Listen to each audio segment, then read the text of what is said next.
Oke, halo teman-teman, kembali lagi di channelku dan pada kesempatan kali ini saya akan membahas mengenai ulat hongkong.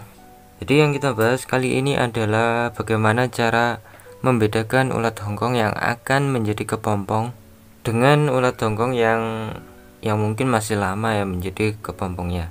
Oke, di sini saya sudah punya sampel beberapa ekor ulat hongkong. Nah, kita bahas dulu dari segi usia. Ulat hongkong yang akan menjadi kepompong itu berusia kira-kira 3 sampai 6 bulan. Nah, itu untuk usianya ya, teman-teman.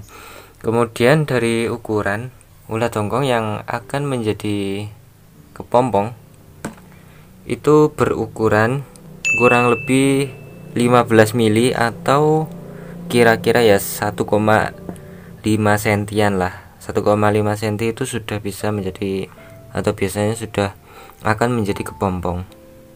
Terus untuk diameter besarnya tubuhnya itu kurang lebih ya ada 3 mm ya, 3 mm-an. Kemudian yang ketiga, dari penampilan fisiknya itu sudah berbeda juga, teman-teman. Bentar ya, coba saya carikan. Nah, ini saya sudah ada contoh dari ulat hongkong. Dari ciri-ciri warna di tubuhnya itu biasanya ulat hongkong yang akan menjadi kepompong itu warna tubuhnya akan gelap. Kemudian yang belum menjadi atau masih lama menjadi kepompong itu tubuhnya mengkilap seperti itu, teman-teman. Jadi masih mengkilap gitu bentuk tubuhnya. Nah, ini saya ada contohnya. Nah, ini yang siap menjadi kepompong. Lalu ini yang belum, mungkin masih lama menjadi kepompongnya. Nah, yang ini kan terlihat kan kalau dia itu masih mengkilap seperti ini. Mengkilat atau mengkilap ya, itu ciri-cirinya. Kemudian yang terakhir itu bisa kita lihat dari pergerakannya. Untuk ulat hongkong yang akan berubah menjadi kepompong itu pergerakannya lambat, teman-teman, atau bahkan dia sudah terlihat mati seperti ini, tapi ini sebenarnya hidup ya. Jadi kalau kita pegang itu dia merespon dan bergerak, tapi ya diam dan seperti ini, diam aja seperti ini. Beda dengan ulat hongkong yang mungkin masih lama menjadi kepompong. Untuk geraknya sendiri dia masih lincah. Nah, seperti ini masih lama ya. Nah, ini dua ini masih lama. Teman-teman bisa lihat itu bergerak-gerak terus. Beda dengan yang ini tadi ya. Ini sudah siap menjadi kepompong. Selanjutnya, bagaimana cara agar ulat hongkong ini bisa cepat menjadi kepompongnya? Ada beberapa cara ya sebenarnya, teman-teman. Itu kembali lagi ke orangnya mau pakai cara yang mana.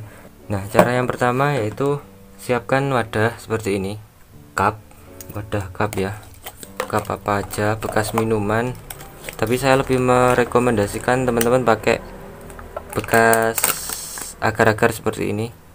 Jadi kan ada tutupnya, ini ada tutupnya seperti ini.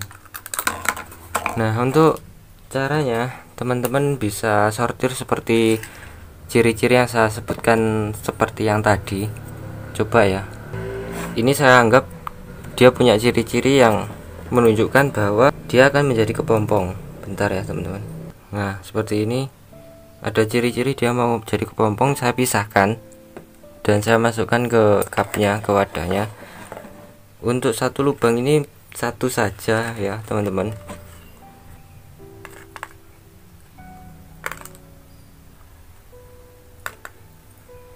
Nah, ini hanya sebagai sampel saja ya. Itu ada 4 ekor, hanya sampel saja. Nah, kenapa kok kita pisahkan dengan kawanannya ini? Karena dari pengalaman saya itu ulat hongkong yang akan menjadi kepompong itu akan lama menjadi kepompongnya kalau kita satukan seperti ini. Itu yang pertama. Yang kedua, ulat hongkong yang akan menjadi kepompong itu kan gerakannya lambat ya teman-teman, gerakannya lambat dan sudah tidak mau makan. Terus apalagi kalau kita sistemnya kayak gini, berkelompok seperti ini, ada kemungkinan dia dimakan oleh ulat jonggong lainnya karena gerakannya yang lambat tadi ya, kanibal lah ya teman-teman. Nah seperti ini bolong ya karena dimakan, jadi cairannya itu dimakan oleh ulat jonggong lainnya. Itu cara yang pertama. Jadi kita pilih sesuai dengan ciri yang ada di depan tadi. Tapi untuk cara yang pertama itu membutuhkan banyak waktu. Lalu bagaimana cara yang lebih simpel? Jadi saya siapkan cupnya lagi 4 ya biar sama. Hanya sebagai contoh saja. Ambil sampelnya ini secara acak. Untuk satu cupnya itu satu saja, satu ekor saja. Ini untuk mempercepat dia berubah menjadi kepompong. Takutnya kalau kepompong itu dia agak sensitif teman-teman. Kalau terluka sedikit oleh ulat jonggong lainnya itu bisa membusuk ya. Nah seperti ini, kita ambil acak, sampelnya acak, dan kita pisahkan dari kawanannya tadi, dari boxnya ini. Oke, lalu kita simpan itu, kita simpan ini ya, pokoknya seperti itu. Kita tunggu 7-10 hari ya, atau ada yang 3 harian itu udah menjadi kepompong. Kita tunggu aja, kalau dia berubah menjadi kepompong ya itu nanti kita pisahkan ke box selanjutnya. Kalau nggak jadi kepompong, misalnya ini ya, ini udah 7 hari, oh ternyata belum menjadi kepompong ya, kita kembalikan lagi ke boxnya. Terus kita cari lagi sampel yang berbeda lagi.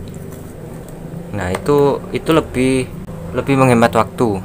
Ini saya sudah ada caranya. Ini baru saja ya, baru tadi pagi saya coba peragakan itu.